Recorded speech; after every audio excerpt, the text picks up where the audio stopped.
Welcome back to Buckle Up. We are your Big Drag Entertainment. Thank you so much for tuning in. I'm really excited for this visit with Lacey Harmon. She's so much fun. She's always got a smile on her face, and she's one of our favorite people here that we get to see at these Pink and Ruby Buckle events. So, Lacey, thank you for taking the time and making time. She rode in here on her Segway. She came cruising up, and she's got her Segway rocking, and you just got that for your birthday, right? Yep, I did. Thank you for having me.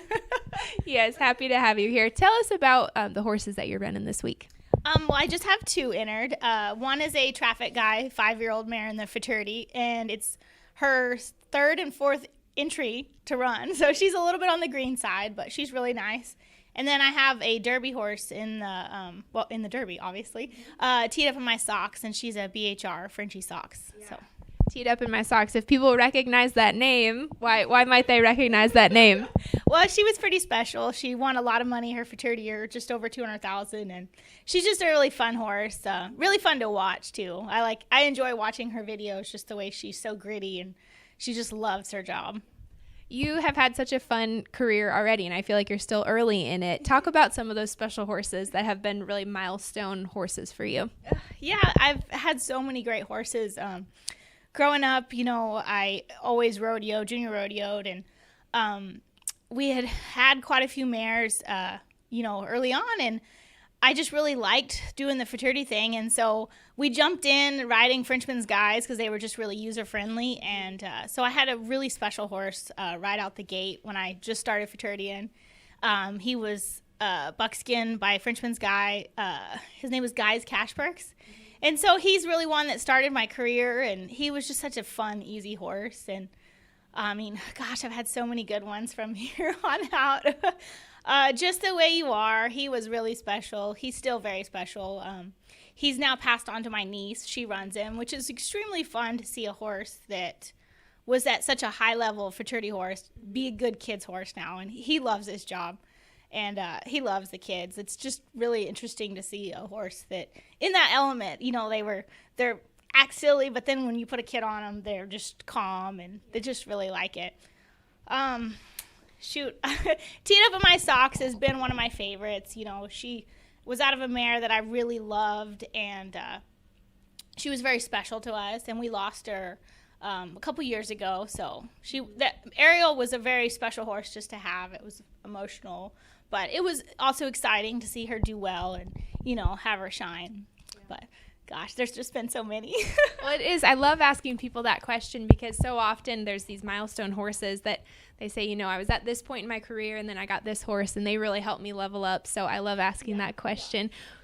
And I've also had a lot of bad horses, which, it teaches you so much. So it's great to have you. I mean, I feel like you have to have those horses that challenge you and you get frustrated because that's how you learn to be a better horseman. So when you come to a big event like this, we're switching gears. This is a little more of a tactical question, but when you come to a big event like this, what is something that you never leave home without this item or these items in your trailer?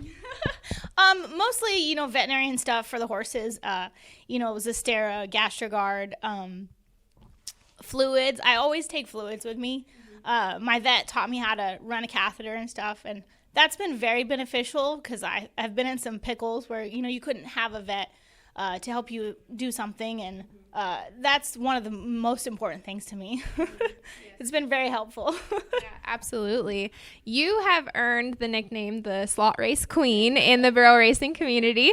So the first part of that question is explain to people why you have that nickname, and B, take us into the mental game. I mean, that's a lot of pressure to excel in those situations. So how do you handle those and be able to come out on top so many times?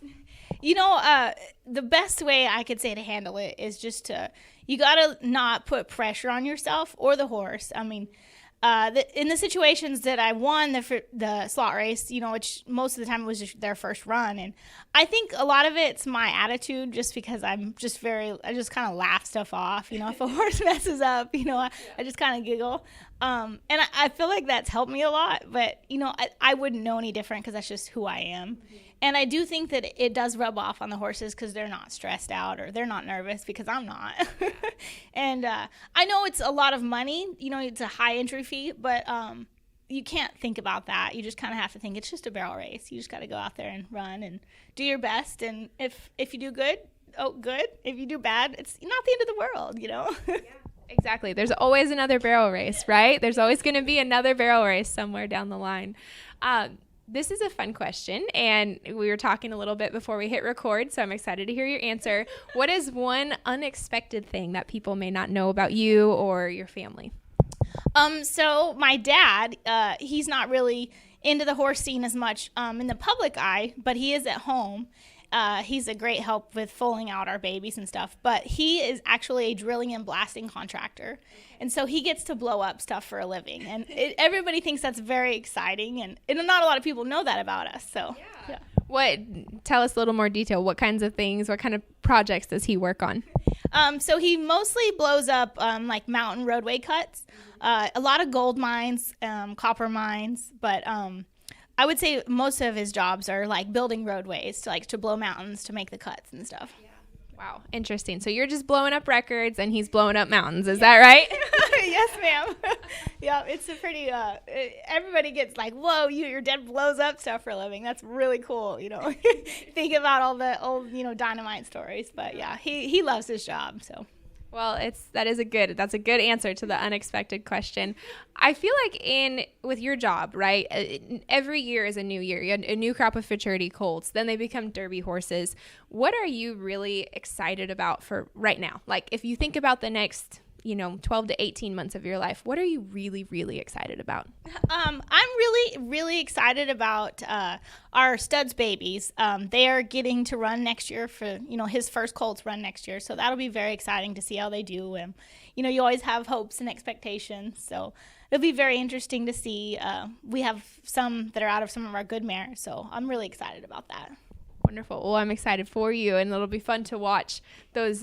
It's just special when they're home raised, isn't it? Yes, it is. Yeah, it's really fun seeing, a baby born at your place, and then to get to that fertility year where you get to run them. It's just really exhilarating. My last question for you is a little bit more of a tactical question, but what is like your pre-game routine? Maybe just even from the point of like, all right, your horse is down at the stall, like take us kind of step by step through. Do you have a routine that you do the same every time, or are you pretty relaxed but going into a run? I'm pretty relaxed. I tend to get ready last minute. It stresses some people out, but that's just kind of how I am. I always roll in late for things, and it's just kind of my style. But I just like to get on, kind of last minute, brush them. I like them clean and pretty low key, pretty normal warm up, just simple, nothing too fancy. Yeah. Well, you know what? I love to hear that, because sometimes you ask people that question and it's very exact and it's very scientific. And I think that works for that person. And then I love hearing a totally different answer. And that obviously works great for you. So I hope everybody watching at home can, really take that for their own routine and figure out what works for you. So Lacey, thank you so much for visiting, and thank you for your time. Thank you for having me.